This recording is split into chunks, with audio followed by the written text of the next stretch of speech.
ჩვენ ვართ ეფესელთა პირველი თავის მეათე მუხლზე, მაგრამ მოდით წავიკითხოთ წინა მუხლი, იმიტომ რომ მეათე მუხლი ებმება მას.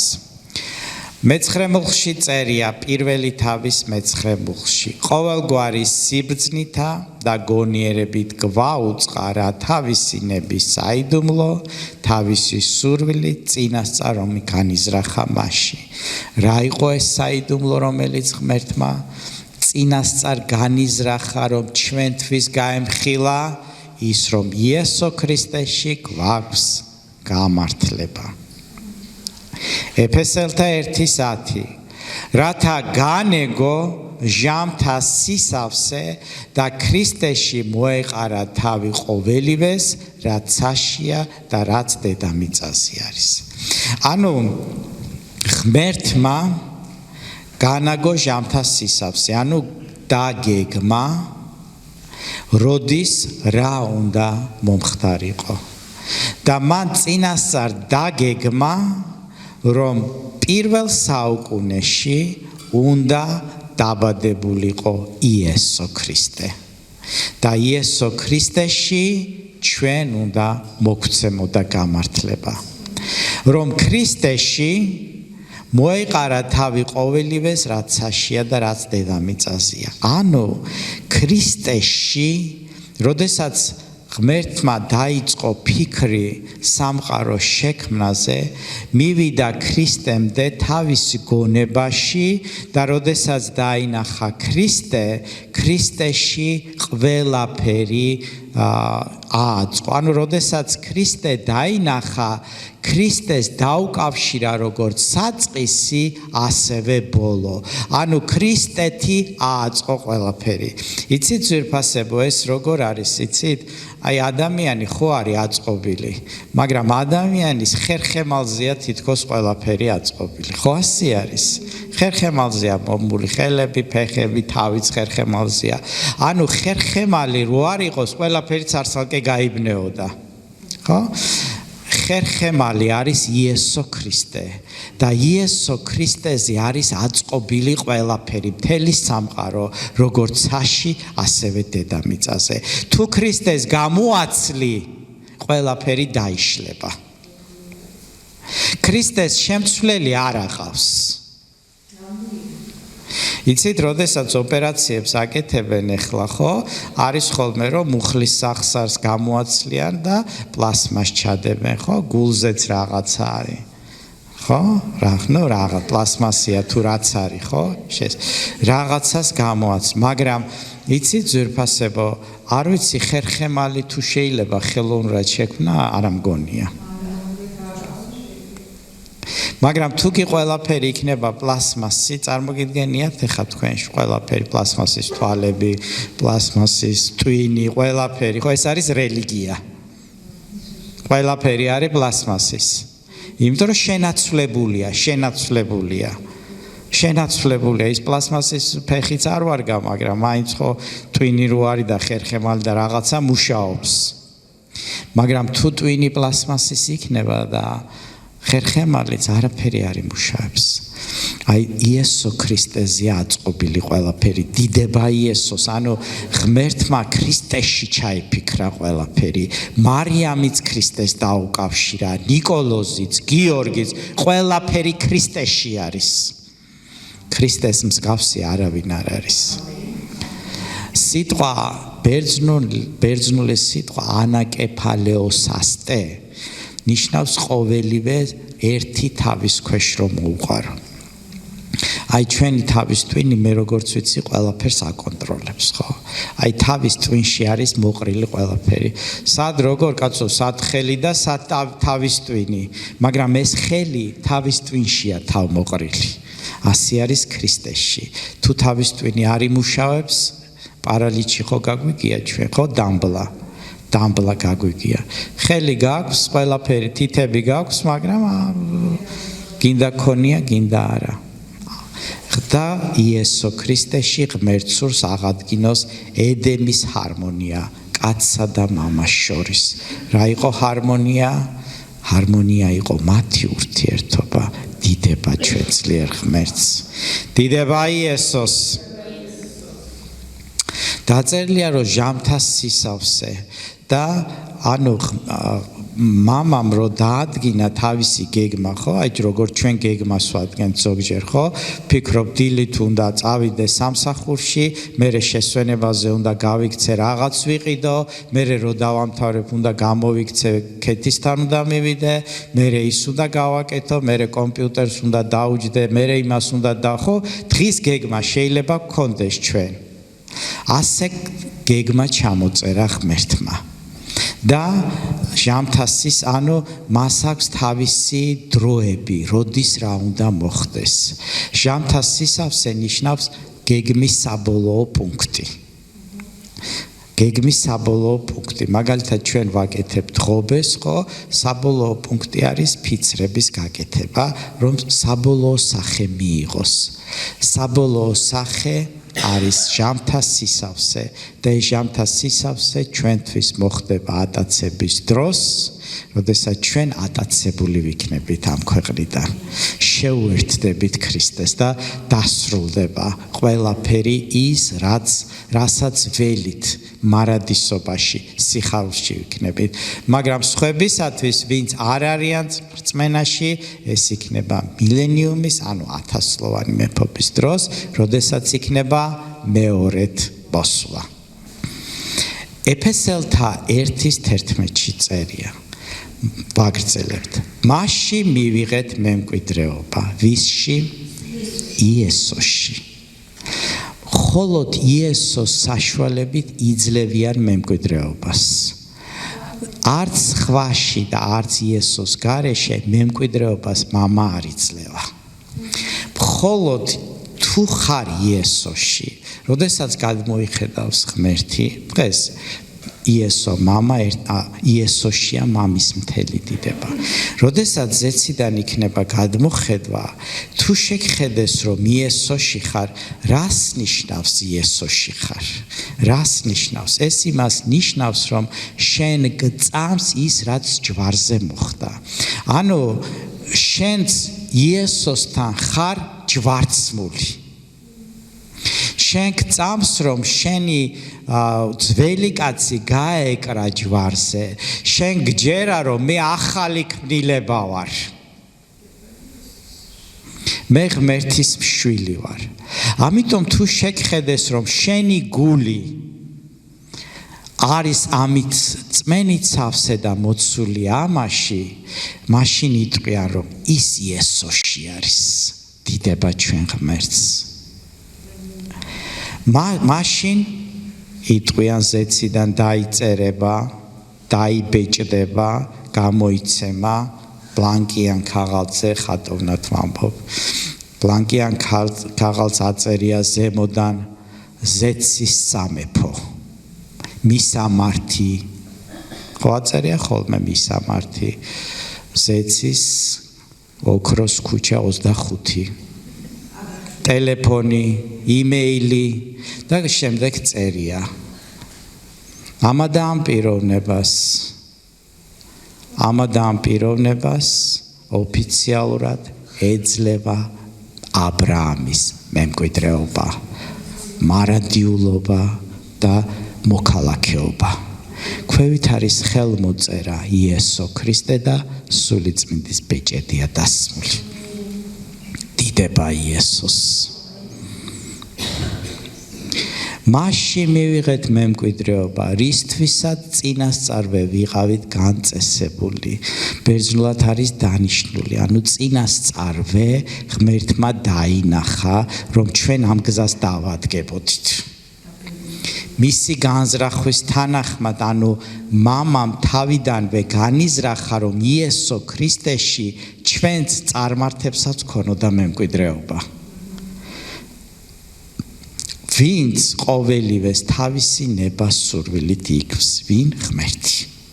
ღმერთმა თავისი კეთილი განსაზღვრით, თავისი კეთილი სურვილით გადაწყვიტა, რომ მართალია ამ კაცს არაფერი არ ეკუთვნის, მაგრამ იესო ქრისტეში ვაძლევ მემკვიდრეობას. დიდება იესოს. განა ნათელი არ არის ღმერთის სიტყვა. მეორე ჯულის 4:20-ში წერია. თქვენ კი გამოგიყვანათ უფალმა ეგვიპტიდან, რკინის ბრძმედიდან, რათა მისი სამკვიდრებელი ხალხი ყოფილიყავით, როგორც დღეს ხართ. ეფესელთა 1:12-ში წერია. ვაგრძელებთ, რათა ვიყოთ მისი დიდების საქებრად ჩვენ, რომელთაც წინასწარ ჰქონდა ქრისტეს იმედი. ანუ პერეფრაზირება რომ გავაკეთოთ ამ მუხლის არის ასეთი. რათა, ანუ ღმერთმა მოგცა მემკვიდრეობა ქრისტეში, მოგცა ეს მადლით, საჩუქრად, დაუმსახურებლად, იმიტომ რომ შეგვეძლოს ვაქოთ მისი დიდებული გამოვლინება ჩვენში. ჯერჯერობით საუბარი იუდეველებზე, იმიტომ რომ ლაპარაკი მოციქული ამბობს, რომ ეგვიპტიდან გამოგიყვანათო, რომ მისი რჩეული ერი ყოფილიყავითო, რომელთა წინასწარ ჰქონდა ქრისტეზე, ანუ მესიაზე დადებული იმედი.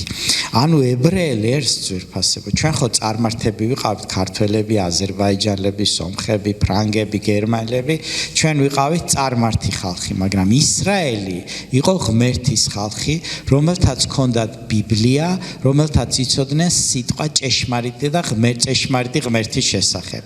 ჩვენ ყველანი დავსდევდით ზოგი ოჩოპინდრეს და ზოგი ვის, მაგრამ ისრაელმა იცოდა იაჰვეს შესახებ. ამიტომ ღმერთი ეუბნება და თქვენ იცით რომ ღმერთის სიტყვაში ისრაელი ელოდება მესიას. უბრალოდ მათ თქვეს რომ ნაზარეველი იეშუა არ იყო ის მესია. ვიღაც სხვა უნდა მოვიდეს და დღესაც ელოდებიან ისინი. მაგრამ დაეუბნება პავლე მოციქული რომ იესო იმიტომ მოვიდაო რომ ჩვენ იუდეველებმა ვინც ვირწმუნეთ იესო და უკვე გვაქვს მემკვიდრეობა, ამის გამო განვადიდოთ ჩვენი ღმერთიო.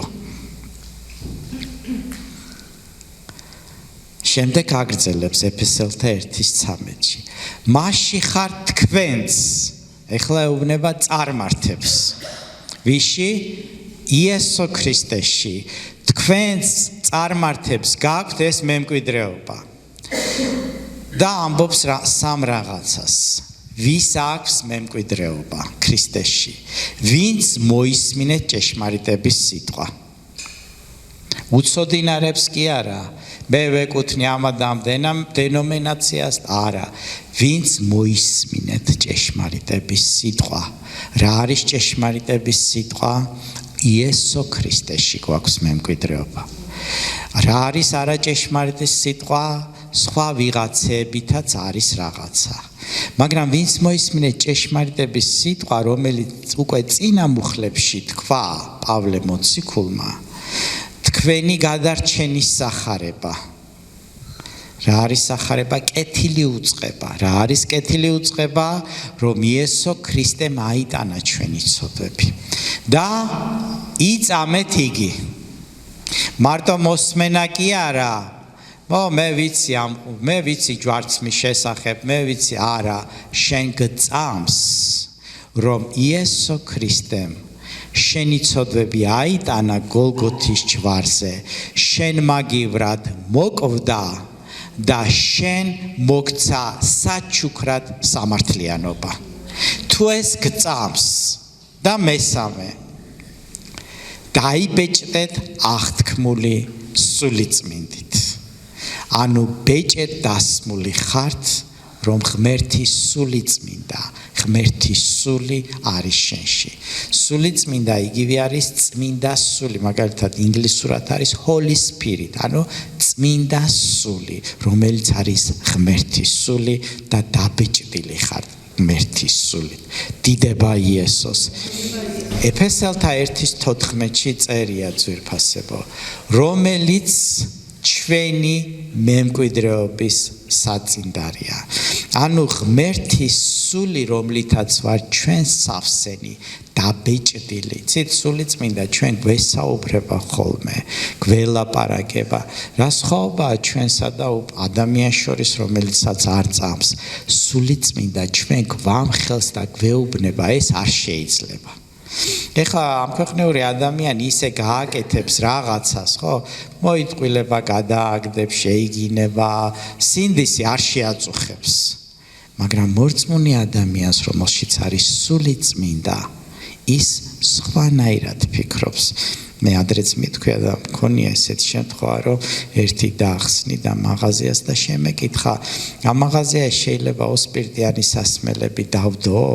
რატო შემეკითხე? ხა ჩვეულებრივი ადამიანი ამას სულ არ შეაბა მაღაზიაში სასმელი არ უნდა იყოს, მაგრამ სული წმინდა ამხილა, სული წმინდამ რაღაც რეჩხი უყო მას და ამიტომ შემეკითხა.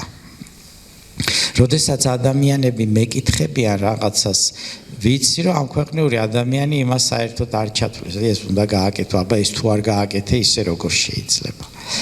ჩვენი მემკვიდრეობის საწინდარია, ანუ ეს არის ნამდვილად რომ გვექნება მემკვიდრეობა. ჩვენ ბოლომდე არა გვაქვს ჩვენ მემკვიდრეობა მიღებული. ამას მივიღებთ, როდესაც წავალთ უფალთან, მაგრამ დღეს გვაქვს რაღაც ნაწილი ამ მემკვიდრეობისა და სრული სანამ დავიმკვიდრებთ ჩვენს სრულ გამოსყიდვას ღმერთის დიდების საკებრად. ძველად ძვირფასებო იყო ასეთი წესი, რომ როდესაც ადამიანი მიწას ყიდულობდა, ხო, ქისას ამ მიწით გაავსებდა ქისას გამყიდველი და მისცემდა მყიდველს, როგორც ბეს. ჩვენ ხო დღეს ფულს ვტოვებთ, ხო, მე ბინას რო ყიდულობ, ხო, ვუტოვებ რაღაც $100 თუ $500 და უკვე მას აღარ შეუძლია სხვაზე გაყიდოს. თუ გაყიდის, იმ ფულს დაკარგავს, ხო? მაგრამ ადრე ახლა ფული და რაღაც არ იყო, მაგრამ ასე მიწით ქისას მისცემდნენ და ითვლებოდა, რომ ფაქტიურად ეს უკვე ნაყიდი იყო, თითქმის ნაყიდი იყო. ანუ სხვისთვის არ უნდა მიეყიდა. ისევ როგორც ჩვენ ნიშნობას ვამბობთ, ხო, ბიჭი რო ნიშანს გაუკეთებს გოგოს, ითვლება, რომ ეხლა ამ გოგომ ფეხი არ უნდა დაკრას და სხვას არ უნდა გაყვეს. და ასევე ბიჭმა, ესე იგი, ეს ითვლება დიდ სირცხვილად და დიდ, ასე ვთქვათ, უღირსაქციელად, ხო? ასეთი არც ბიჭი და არც გოგო არ ივარგებს, ვის ოჯახშიც ისევა. ასე არის ჩვენ შემთხვევაშიც ძვირფასებო, ხო? ჩვენ შემთხვევაშიც ჩვენ გვაქვს ეს სული წმინდის, ეს ღმერთისაგან მოცემული რაღაც ნაწილი და ღმერთი თავის სიტყვას შეასრულებს და მოგცემს სრულ მემკვიდრეობას. დიდება იესოს, რომელთა რვის 23-დან 25-ის ჩათვლის წერია. და არა მარტო ის, არამედ ჩვენც, რომელთაც სულის პირველი ნაყოფები გვაქვს, ჩვენ თვითონაც ვკვნესით ჩვენს თავში მოველით რა შვილებას და ჩვენი სხეულების გამოსყიდვას, ვინაიდან იმედით ვიქენით დახსნილნი, ხილული იმედი კი აღარ არის იმედი, არამედ იმედი, რადგან თუ ხედავს კაცი რაღაც იმედოვნებს. ანუ დღეს ჩვენ ვკნესით, ხო? რაღაც პრობლემები გვაქვს, რაღაცები გვაწუხებს, რაღაცები გვადარდებს, მაგრამ იმედით ვართ, რომ ეს ყველაფერი მორჩება. იმიტომ რომ ჩვენ გვაქვს ნაწილი ამისა. მართალია დღეს შეიძლება ფული გვაკლია, მაგრამ ვიცით რომ ძალიან მდიდრები ვიქნებით. დიდება იესოს. ვიცით რომ ჯერ დღეს რაღაც ფეხი გვტკივა, გული გვტკივა, თავი გვტკივა, მაგრამ ვიცით რომ განახლებული სხეულები გვექნება. ეს არის იმედი. მაგრამ თუ ეს იმედი არის, როდესაც ვერ ხედავ, მაგრამ იცი რომ მოგეცემა.